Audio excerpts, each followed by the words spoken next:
तो भाइयों, आज हम आ चुके हैं इस वीडियो में यूज़ ऑफ देयर और इट का प्रयोग पढ़ेंगे इंग्लिश ग्रामर। ठीक है, हमने नेक्स्ट वीडियो में पढ़ा था is are am was were shall be will be. ठीक है, अब हम पढ़ रहे हैं देयर और इट। ठीक है, पहले बेसिक को क्लियर कर लेते हैं, पहले बेस को क्लियर कर लेते हैं, फिर हम देखेंगे आगे नेक्स्ट हम टेंस देखेंगे। ओके, पहले हम बेस को क्लियर करते हैं जिससे हमारी नींव थोड़ी मजबूत हो सके। समझ में आ रहा है? ठीक है, तो चलते हैं इसको। Use of their, use of their, use of their क्या होता है? ये आ रहा है। ठीक है, यूज़ ऑफ देयर का इसकी पहचान के लिए क्या होता है? इसकी पहचान के लिए, इसकी पहचान के लिए, इसकी पहचान के लिए वाक्य को प्रारंभ करते समय लगाते हैं। वाक्य को प्रारंभ करते समय प्रयोग करते हैं, प्रयोग करते हैं। ओके, ये होता है वाक्य को आरंभ करते समय प्रयोग करते हैं इसका यूज़ ऑफ देयर का। अब यूज़ ऑफ देयर का रूल क्या होता है? रूल देख लेते हैं। रूल जो होता है वो होता है सब्जेक्ट प्लस, और देयर जो है वो सिंगुलर प्लूरल ऐसा कुछ नहीं देखता है। ठीक है, इसमें नो सब, इसमें नो एडवाइज दैट, इसमें कोई भी ऐसा देयर का प्रयोग नहीं होता है जो सिंगुलर सा और प्लूरल देखता हो। देयर का प्रयोग केवल वाक्य को प्रारंभ करने के लिए करते हैं। ओके, ठीक है, तो सब्जेक्ट प्लस इसमें क्या होता है? इसमें सब्जेक्ट जो होता है वो देयर ही होता है, ध्यान रखना।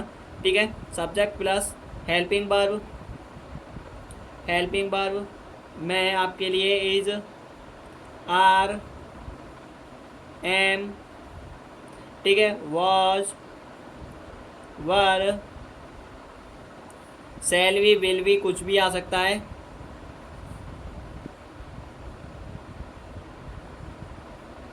ठीक है, इनमें से कोई भी लगा सकते हो आप। इनमें से अगर हेल्पिंग वर्ब जिसके अकॉर्डिंगली यूज़ होती है वो मैंने बता दिया आपको। इनमें से कोई भी हेल्पिंग वर्ब मतलब होता है सहायक क्रिया प्लस ऑब्जेक्ट, प्लस ऑब्जेक्ट। ठीक है, ये यूज़ ऑफ है इसका, subject plus helping verb is, are, am, was, were, shall be, will be. ठीक है, इनमें से कोई सा भी यूज़ कर सकते हो और प्लस में ऑब्जेक्ट। ओके, यहाँ तक बात समझ में आया? ठीक है, आगे देखिए। तो अब हमारे पास इसी रूल के अकॉर्डिंग हम इस सेंटेंस को सॉल्व करेंगे देयर वाली को। ठीक है, जैसे कि मेरे घर में, मेरे घर में एक एक शिकारी है, मेरे घर में एक शिकारी है। ठीक है, मेरे घर में एक शिकारी है। एक सेकंड सेंटेंस देखते हैं। तुम मत लगाना, सॉरी, तुम लगाओ यहाँ पे। मेरे घर में एक शिकारी है, पहला सेंटेंस हो गया। सेकंड देखते हैं। ठीक है, सेकंड है आपके पास, हमारे विद्यालय में, हमारे विद्यालय में, विद्यालय में दो छात्र, दो छात्र, हमारे विद्यालय में दो छात्र बुद्धिमान हैं, दो छात्र बुद्धिमान हैं। ठीक है, ये दो टाइप से हो सकता है। ठीक है, हमारे विद्यालय में दो छात्र बुद्धिमान हैं। ठीक है, सेकंड ये दो टाइप से होगा। ठीक है, इसको मैं यूज़ कराएंगे हम। ठीक है, तो बस दो ही सेंटेंस देख लेते हैं पहले। जैसे कि इसमें मेरे घर में एक शिकारी है, तो देयर, मेरे घर में एक शिकारी है, तो मेरे घर में मतलब मेरा घर है, तो उसमें बहुवचन आएगा सिंगुलर। वो जब इसमें जब लगाते हैं वो इसके अकॉर्डिंग लगाते हैं। ठीक है, ऑब्जेक्ट में जो क्या दे रखा है वो देखते हैं, उसके अकॉर्डिंग इसमें क्या लगाते हैं, इज, आर, एम, या फिर सिंगुलर या प्लूरल के अकॉर्डिंग हमें वर्ब लगानी पड़ती है। ओके, तो देयर, देयर एक शिकारी है, तो देयर इज अ, ठीक है, एक की शिकारी की होती है Hunter, HUNTER, Hunter in my house. Okay, ये हो जाएगा सेंटेंस। बात क्लियर है? ये हो गया मेरे घर में एक शिकारी है। इस सेंटेंस को करने के लिए दो तरीके होते हैं। हमारे विद्यालय में दो छात्र बुद्धिमान हैं। अब मैं बताऊं तो ये इसमें सब्जेक्ट है, दो छात्र हमारे विद्यालय में बुद्धिमान है पहला। सेकंड जो है वाक्य को प्रारंभ करते समय एक और यूज़ कर सकते हैं हम देयर का। ठीक है, वो भी देख लेंगे। पहले हम इसको देयर से यूज़ कर देते हैं। देयर देयर, दो छात्र बुद्धिमान हैं, तो there are two students, two students, ठीक है, two students wise, two students wise, WSISE है, ठीक है, वाइज WISE है, ठीक है, wise, wise, wise in our high school, in our school. Okay, एक तो ये हो जाएगा, दो स्टूडेंट्स बुद्धिमान, मतलब इसको एक साथ लगा दो, ठीक है। सेकंड मतलब उसकी क्वालिटी को दिखा रहा है, ठीक है, उसकी क्वालिटी को दिखा रहा है। सेकंड इसका जो आएगा वो आएगा टू स्टूडेंट्स, या करके आप इसको या और लिख के ऐसे, मतलब सेकंड इसका केस है, ठीक है। टू स्टूडेंट्स आर, बुद्धिमान की मीनिंग होती है wise in our school. Okay, एक और सेंटेंस देखते हैं, ठीक है, एक और सेंटेंस, ये सेकंड है, एक और देखते हैं इसमें, थर्ड, ठीक है, थर्ड और देखते हैं। मैं तुम्हारे लिए इसके 4 बना के सेंटेंस बताऊंगा, ठीक है, एक उसको और देख लेंगे, ठीक है, 4 सेंटेंस कैसे बनाते हैं, ठीक है, और उनके रूल भी लिख लेंगे। ओके, हाँ, तो हमारे विद्यालय में 2 छात्र हैं, ठीक है। आगे देखिए ज़रा, एक आपके लिए ले लेते हैं, मेरे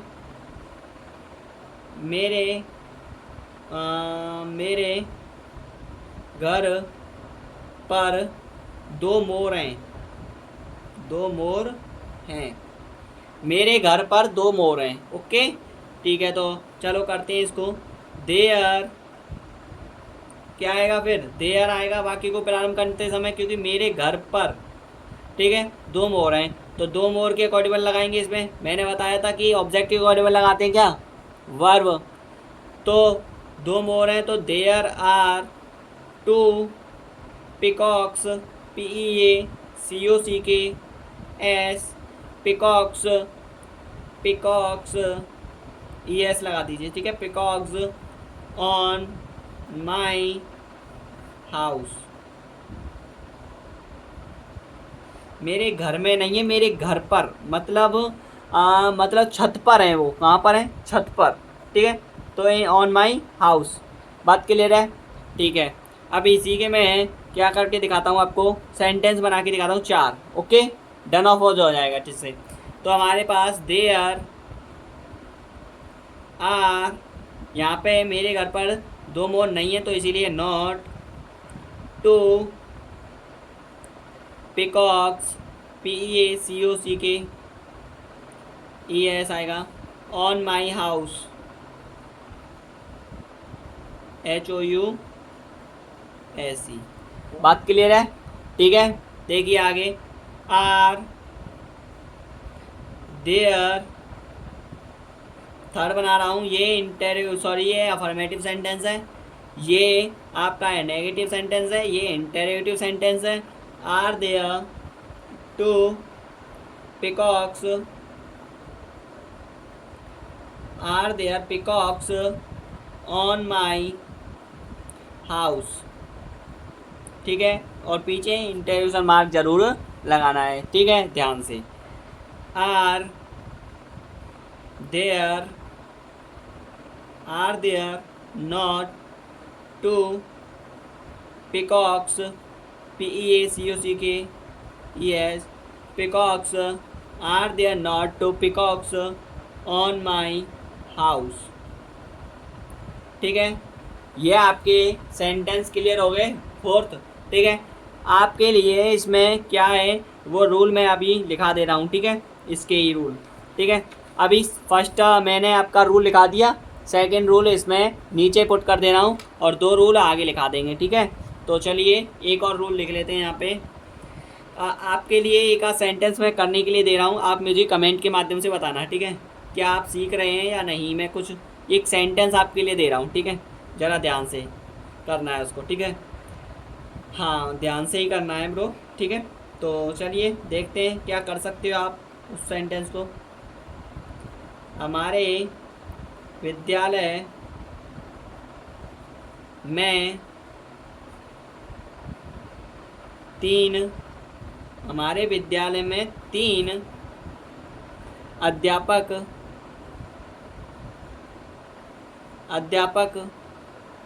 हमारे विद्यालय में तीन अध्यापक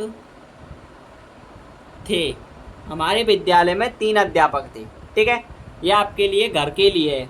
आप इसे कमेंट में मुझे बताना किसका किसका आंसर सही है। ठीक है, ये आपको करके देना है। ठीक है, और इनके चार सेंटेंसों के वो मैं बता देता हूँ आपको क्या क्या है रूल। ठीक है, उनको लिखा देता हूँ। ठीक है, चलो देखिए चार रूल क्या क्या है। सेकंड रूल है आपका इसमें, सेकंड रूल देखिए, सेकंड। ठीक है, सेकंड रूल देखिए ज़रा। सेकंड, आपके पास सब्जेक्ट आएगा पहले, तो फिर हेल्पिंग वर्ब में से, हेल्पिंग वर्ब मैंने बता दिया आपको, हेल्पिंग वर्ब। ठीक है, हेल्पिंग वर्ब सहायक क्रिया बोलते हैं हिंदी में, सहायक क्रिया। हेल्पिंग वर्ब प्लस नॉट इसमें एडवर्ब होता है। ठीक है, नॉट प्लस ऑब्जेक्ट। ठीक है, और डॉट आ जाता है जब हम किसी सेंटेंस को स्टॉप कर देते हैं या कंप्लीट हो जाता है सेंटेंस। ओके, ठीक है।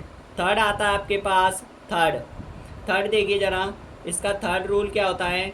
ये आपके पास नेगेटिव है, इसे आप लिख लीजिए। ठीक है, ये आपके पास जो सेंटेंस है वो आपके पास यहाँ पे मैं शो कर दे रहा हूँ। ये जो सेंटेंस है वो नेगेटिव सेंटेंस है। ठीक है, आगे देखिए थर्ड रूल क्या होता है। थर्ड रूल हमारे पास है सब्जेक्ट नहीं आएगा, सॉरी इसमें ये नहीं है, मिस्टेक हो गई, sorry very sorry for that.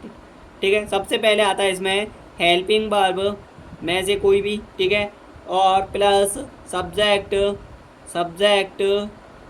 Plus object. Okay, object plus interrogation mark जरूर आएगा और कोष्टक बंद हो जाएगा। ठीक है, ये इसका रूल है, इसके नियम का ये होता है। ठीक है, इसके नियम से आप इसे करोगे। ठीक है, ये हेल्पिंग वर्ब है, एच वी का मतलब होता है हेल्पिंग वर्ब। हेल्पिंग वर्ब मैंने अभी बता दिया है। ठीक है, वीडियो को पीछे देख के कर लेना। ठीक है, पीछे स्किप कर लेना, थोड़ा आपको पता चल जाएगा।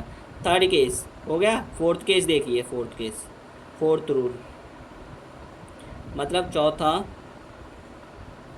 नियम। चौथा नियम क्या होता है। चौथा नियम रेड पेन से लिख दे रहा हूँ आपको। ठीक है, और इस सेंटेंस को मैं आगे इसी के सामने पुट कर दे रहा हूँ। ये जो है वो इंटेरोगेटिव सेंटेंस है, इंटेरोगेटिव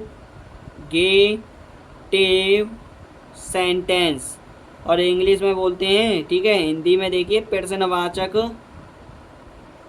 वाक्य। ठीक है, इसे बोलते हैं आप नकारात्मक वाक्य। ठीक है, ओके, नकारात्मक वाक्य और प्रश्नवाचक वाक्य। ठीक है, इसका ये दो आपको कॉमा से दिख रहे हैं ना, ये इसका अर्थ होता है सेंटेंस इसके सपोज नीचे ही है। ठीक है, इसीलिए समझ में आया। ठीक है, तो देखिए चौथा रूल क्या होता है इसमें, वो है आपके पास, इसे हम बोलते हैं इंटेरोगेटिव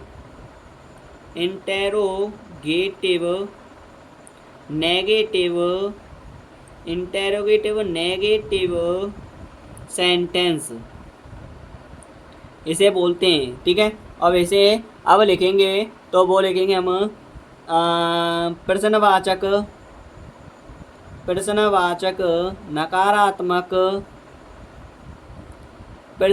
नकारात्मक वाक्य। ओके, आगे देखिए इसका रूल देख लेते हैं। तो हेल्पिंग वर्ब में से कोई भी प्लस सब्जेक्ट प्लस नॉट, ठीक है, प्लस ऑब्जेक्ट प्लस ऑब्जेक्ट को कर्म बोलते हैं हिंदी में, और आपको इंटरोगेशन मार्क लगाना है। ठीक है, जब स्टॉप हो जाता सेंटेंस। समझ में आया? अब देखते हैं यूज़ ऑफ इट का। अब यूज़ ऑफ इट देखते हैं। Use of it, use of it, ठीक है, यूज़ ऑफ इट का प्रयोग करते हैं। यूज़ ऑफ इट जो होता है, इसका प्रयोग लिखना है, इसका प्रयोग मौसम, ठीक है, मौसम, दिन, समय, ठीक है, दिन, समय, प्राकृतिक घटनाएं, प्राकृतिक घटनाएं, दिन, समय, मौसम, प्राकृतिक घटनाएं, व व व व मौसम, दिन, समय, प्राकृतिक घटनाएं, व कृत्रिम, व कृत्रिम आदि आदि में करते हैं। ओके, देखें ने, ठीक है। तो ये हो गई आपके पास हेडिंग। बात समझ में आ रहा है? ठीक है। अब पहचान हो गई है आपकी इससे। अब इसका सब्जेक्ट रूल लिख लेते हैं। रूल, रूल जो होता है वो देखिए, रूल होता है इसका सब्जेक्ट प्लस हेल्पिंग वर्ब, मैंने बताया वही है, helping verb plus object, plus object, और प्लस ऑब्जेक्ट प्लस डॉट लगा दीजिए, ठीक है। स्टॉप कर देते हैं तब डॉट का प्रोडक्ट कर देते हैं, मतलब डॉट आ जाता है, ठीक है। तब इसमें यूज़ करते हैं, पहला जो सेंटेंस है वो देखते हैं, पहला जो सेंटेंस है वो देखते हैं, ठीक है। पहला जो सेंटेंस है इसमें भी सेम है, ना सिंगुलर ना प्लूरल, इसमें डायरेक्ट हमें देखना पड़ता है। सिंगुलर प्लूरल के लिए एक ही यूज़ करते हैं, वो इट है। ओके, ठीक है। बस हाँ, हेल्पिंग वर्ब देखनी पड़ती है, ये हेल्पिंग वर्ब कौन सी आएगी, ठीक है। तो देखिए, आज का दिन, आज का दिन सुहावना है, सुहावना है, ठीक है। सेकंड, ठीक है, सेकंड देखिए, सेकंड, सेकंड है वह एक कुर्सी है, ठीक है। थर्ड देखिए,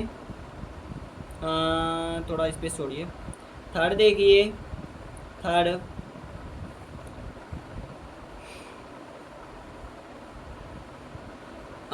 थर्ड देखिए, इसमें थर्ड है आपके पास, उसको देखते हैं ज़रा। चलो तो देखते हैं तीन सेंटेंसों को। ओके, देखिए, आज का दिन सुहावना है, तो इट से चालू होगा, क्योंकि दिन की बात हो रही है और समय की बात तो हो ही रही है। समझ में आ रहा है ना?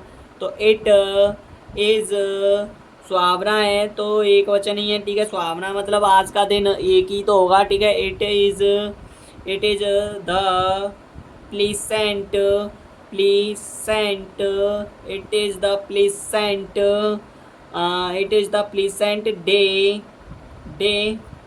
today, it is the pleasant today, day to today, day to today दे दो, day to today, क्योंकि आज का दिन है ना, तो बीच में टू आएगा। किस किस दिन के बारे में बात कर रहा है? ओके, आज के दिन के बारे में, ठीक है। वह एक कुर्सी है, वह की मीनिंग आप लगाओगे दैट, ठीक है। आप लगाओगे इसे, आप इट भी लगा के कर सकते हो। इट इज़, दैट इज़, ठीक है। इट या दैट कोई सा भी लगा दीजिए। अ चेयर, अ चेयर, ठीक है। आगे देखिए, क्यों? क्योंकि भाई इट भी निर्जीव के लिए लगाई जाती है और दैट भी निर्जीव सजीव दोनों के लिए लगाई जाती है। बात क्लियर है? ओके, कल रविवार था, it was the Sunday, it was the Sunday, Sunday today, sorry, कल की बात है ना, कल की बात है, कल रविवार था। जो निकला हुआ है, निकला हुआ है तो यस्टरडे, YESTERDAY, ओके, ये आएगा YESTERDAY, ठीक है। वीडियो पसंद आई हो तो लाइक करना, कमेंट करना, और आगे के लिए ऐसे ही नेक्स्ट वीडियो मिलती रहेगी। थैंक यू, धन्यवाद। और जो कोई भी डाउट हो तो मुझे आप कमेंट के माध्यम से ज़रूर बताना और उस क्वेश्चन का ज़रूर आंसर देना। Thank you, thank you, thank you.